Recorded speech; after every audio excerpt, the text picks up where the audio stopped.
又一批志愿军烈士遗骸即将再度启程回国，而这一次负责迎接的机型将发生变化。来看详细情况。各位老铁大家好，欢迎收看本期迷彩虎，我是虎哥。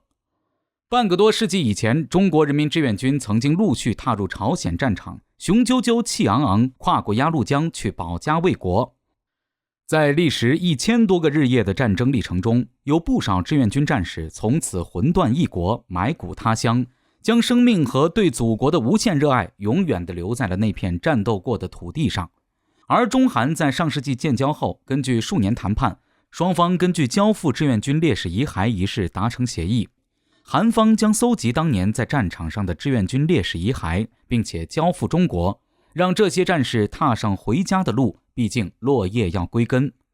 到现在为止，中韩之间已经进行了8次志愿军遗骸的交接仪式，其中中方的运输机会到韩国境内接收志愿军烈士的遗骸。这些志愿军烈士的遗骸都是经过发掘、干燥、鉴别和装殓的，其中还有志愿军烈士的个人物品，如衣物、勋章等。在机场上举行完交接仪式后，解放军会将覆盖国旗的志愿军烈士遗骸箱整齐地放置在运输机的机舱内部。飞往中国领土时，空军会派遣战斗机为烈士们提供全程的护航，迎接烈士们回家。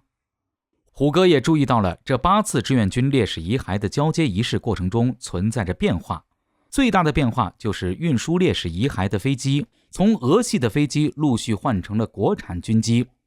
首次志愿军烈士遗骸的交接仪式，解放军空军派遣了一架从俄罗斯购买的伊尔76运输机，执行迎接志愿军烈士遗骸回国的任务。返回国内时，则全程由解放军空军的2架歼 11B 国产战机提供护航。在第1次到第6次的志愿军遗骸交接仪式中，基本上都是伊尔76加歼 11B 战机的配置。不过从第7次开始，出国迎接志愿军烈士遗骸的运输机就不再是伊尔76了，而是中国自主研发生产的大型运输机运20。这也向外界正式宣告，中国国产大型运输机已经具备实战能力，可执行跨国运输任务。困扰中国多年的战略运输机短板被彻底解决。不过提供护航的则还是歼 11B 战机。但从2个月后的第9次志愿军遗骸交接仪式开始，情况可能要发生变化。在最近的发布会上，空军发言人申进科大校表示，今年9月，我国将接引第9批志愿军烈士遗骸回国。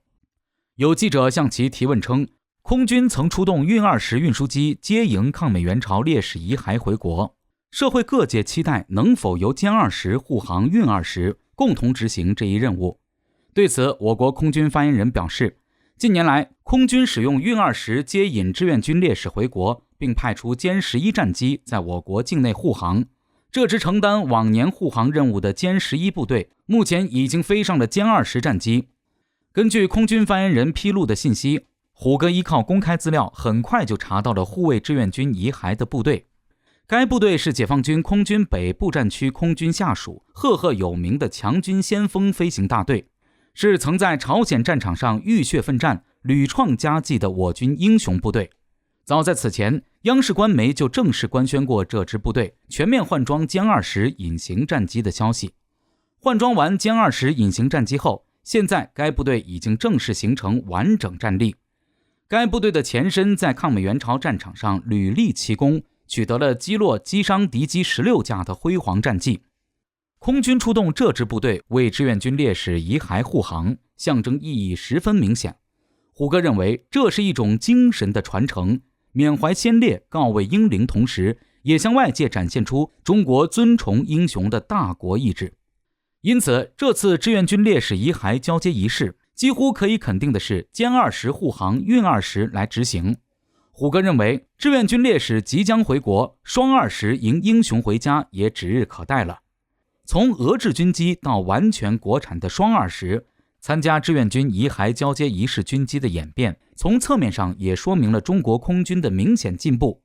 历经70载发展，现在中国空军已经成为当今世界上无论是规模还是现代化程度均非常高的专业空军部队，具有自研自产轰炸机、先进战斗机、运输机、加油机、预警机、电子战机与直升机等多机型的能力。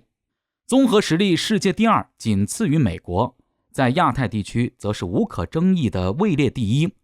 中国空军从无到有、从弱到强的发展历程，就是对志愿军烈士在天之灵最好的告慰。